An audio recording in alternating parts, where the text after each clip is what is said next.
कांग्रेस मतलब करप्शन के इस एपिसोड में हम आपको उन घोटालों के बारे में बताएंगे जो कांग्रेस ने रक्षा सौदों के नाम पर किए हैं। गुलामी की बेड़ियों में जकड़ा भारत वर्षों बाद इन बेड़ियों को तोड़कर आजाद हुआ था। ये वो वक्त था जब देश की दशा सुधारने के लिए सही दिशा की जरूरत थी। लेकिन जिस तरह से कांग्रेस के लिए आज भी देश से पहले परिवार है, इसी तरह उस वक्त भी कांग्रेस के लिए परिवार देश से पहले ही था। इसलिए कांग्रेस ने देश की दशा सुधारने से पहले अपने परिवार की दशा सुधारने के लिए घोटालों की शुरुआत 1948 में ही कर दी थी।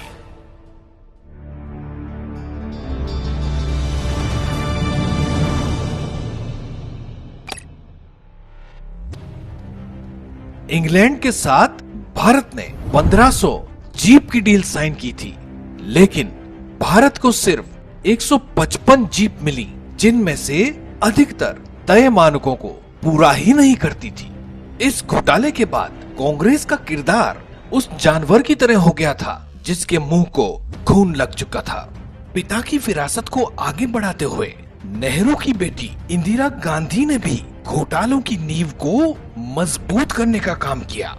उसके बाद नाना और मां के भ्रष्ट आचरण की विरासत को आगे बढ़ाते हुए राजीव गांधी ने और भी बड़ा खेल करते हुए बोफोर्स तोप में घोटाला कर दिया। इस घोटाले के बाद भारत की राजनीति में भूचाल सा आ गया। 1986 में स्वीडन की एबी बोफोर्स कंपनी से भारत सरकार ने तोपें खरीदने का सौदा तय किया। कहा जाता है कि इस सौदे को पाने के लिए 64 करोड़ रुपए की दलाली दी गई थी, और ये भी कहा जाता है कि राजीव गांधी के सत्ता से बाहर जाने वाले कारणों में से ये भी एक प्रमुख कारण था। कांग्रेस सरकार जब जब सत्ता में आई, उसने अपनी भ्रष्टाचार की विरासत को आगे बढ़ाया। साल 2004 में कांग्रेस को सत्ता मिली तो कांग्रेस देश को लूटने के लिए ऐसे दौड़ी जैसे कोई भूखा भेड़िया अपने शिकार की ओर दौड़ता है। साल 2005 में भारत ने स्कॉर्पिन श्रेणी की पनडुब्बियों के निर्माण के लिए फ्रांसीसी रक्षा कंपनी थेल्स के साथ एक समझौते पर हस्ताक्षर किए थे। $3 बिलियन के सौदे में कांग्रेसी नेताओं ने $175 मिलियन की दलाली ली थी, और इसमें आरोप था पूर्व कांग्रेस सांसद श्रीकांत वर्मा के बेटे अभिषेक वर्मा पर। कहा जाता था कि अभिषेक वर्मा कांग्रेस की तरफ से रक्षा सौदों में दलाली करता है। कांग्रेस की भूख बढ़ती जा रही थी। अब कांग्रेस के निशाने पर थी अगस्ता वेस्टलैंड हेलीकॉप्टर डील। मामला इटली की जांच एजेंसियों ने बेपर्दा किया, लेकिन बेचैनी भारत सरकार को होने लगी। साल 2010 में कांग्रेस सरकार ने फिनमेकानिका से करीब 3600 करोड़ रुपए में 12 अति सुरक्षित अगस्ता वेस्टलैंड हेलीकॉप्टरों की खरीदारी की थी। इस डील में करीब 360 करोड़ रुपए रिश्वत लेने का आरोप था। अगस्ता वेस्टलैंड डील की इटली में जांच शुरू हुई और फिनमेकानिका के सीईओ को गिरफ्तार कर लिया गया।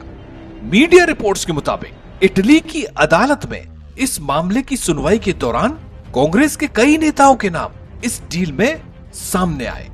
अदालत में जो डॉक्यूमेंट्स पेश किए गए उनमें एक नाम था सिग्नोरा गांधी। जी हाँ, सिग्नोरा गांधी वही हैं जिनका नाम आपके दिमाग में चल रहा है।